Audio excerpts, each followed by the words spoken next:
Hello students, welcome back to Manshu classes. आइए करते हैं एक्सरसाइज 5.3 का क्वेश्चन नंबर 14। क्वेश्चन है find the sum of odd numbers between 0 and 50।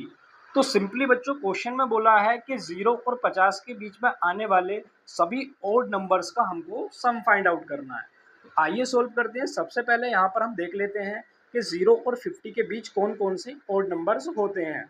तो बच्चों 0 के बाद जो ओड नंबर होता है वो होता है सबसे पहले 1, क्योंकि 0 तो हमारा इवन नंबर होता है। एंड सेकंड 1 के बाद आता है 3, एंड 3 के बाद आता है 5, फिर 7, और इसी तरीके से बच्चों यहाँ पर 50 से जो पहला नंबर होता है ओड वो होता है 49। सो यहाँ पर एपी बनेगी बच्चों हमारे पास 1, 3, 5, 7 एंड अप टू 49। सो हमको इस एपी की बच्चों जितनी भी टर्म्स होंगी उन सभी टर्म्स का यहाँ पर हमको सम फाइंड आउट करना है। तो उसके लिए सबसे पहले यहाँ पर हम लिख लेते हैं बच्चों इसकी फर्स्ट टर्म।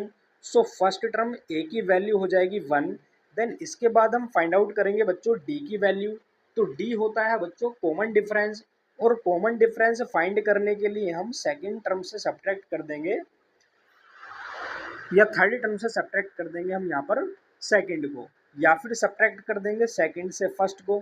सो ये हो जाएगा, अगर हम सेकंड से फर्स्ट को सब्ट्रैक्ट करते हैं तो ये हो जाएगा 3 - 1, तो डी की वैल्यू हमको मिल जाएगी बच्चों +2। देन इसके बाद क्वेश्चन में गिवन है बच्चों लास्ट टर्म।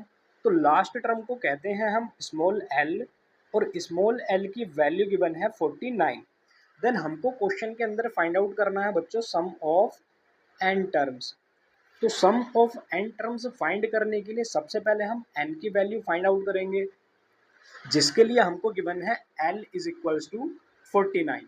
अब बच्चों L की वैल्यू गिवन है 49, तो L के लिए या लास्ट टर्म के लिए फॉर्मूला होता है A plus n minus 1 into D, और इसकी वैल्यू हमको गिवन है 49।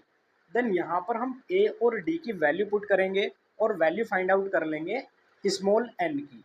सो A की वैल्यू है +1 प्लस n-1 इंटू डी, और डी की वैल्यू है बच्चों +2 इज इक्वल्स टू 49, या फिर ये हो जाएगा n-1 into 2 is equals to 49, या फिर बच्चों n-1 की वैल्यू हमको मिलेगी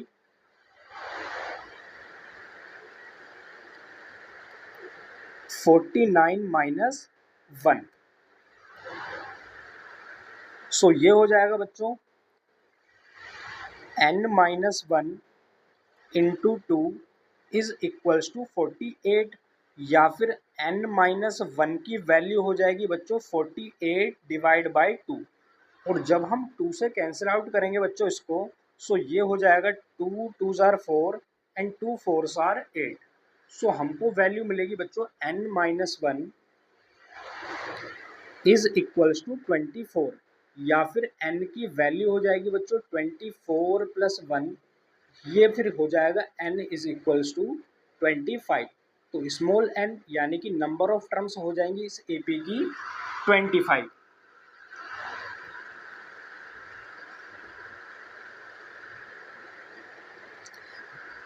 देन इसके बाद हम फाइंड आउट करेंगे बच्चों सम ऑफ 25 टर्म्स।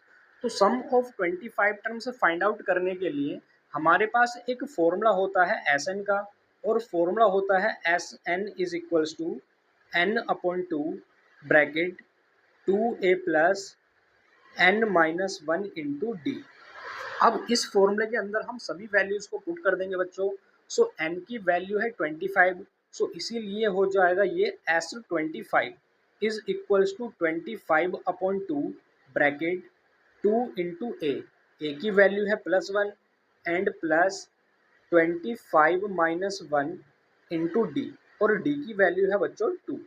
सो ये हो जाएगा S25 is equals to 25/2 bracket 2 into 1, ये हो जाएगा 2 एंड प्लस 25 से जब हम 1 को सब्ट्रैक्ट करेंगे सो ये हो जाएगा 24 इंटू 2। सो ये मिलेगा हमको S25 is equals to 25/2 bracket 2 plus 24 की जब हम 2 से मल्टीप्लाई कराएंगे तो ये हो जाएगा 48, और जब हम 48 में 2 को ऐड कर देंगे सो ये हो जाएगा S25 is equals to 25/2 bracket 50। और अब हम बच्चों 2 से 50 को कैंसिल आउट करेंगे सो ये हो जाएगा 25 टाइम्स, सो ये मिल जाएगा S25 is equals to 25 into 25।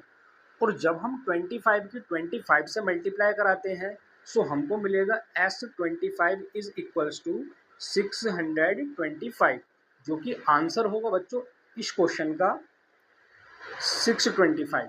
तो ये हो जाएगा फाइनल आंसर। आई होप आपको ये क्वेश्चन बहुत अच्छे से क्लियर हो गया होगा। अगर आपको ये वीडियो पसंद आई है तो वीडियो को लाइक करें, चैनल को सब्सक्राइब कर दें और ज़्यादा से ज़्यादा शेयर करें अपने सभी दोस्तों के साथ। Thank you students for watching this video.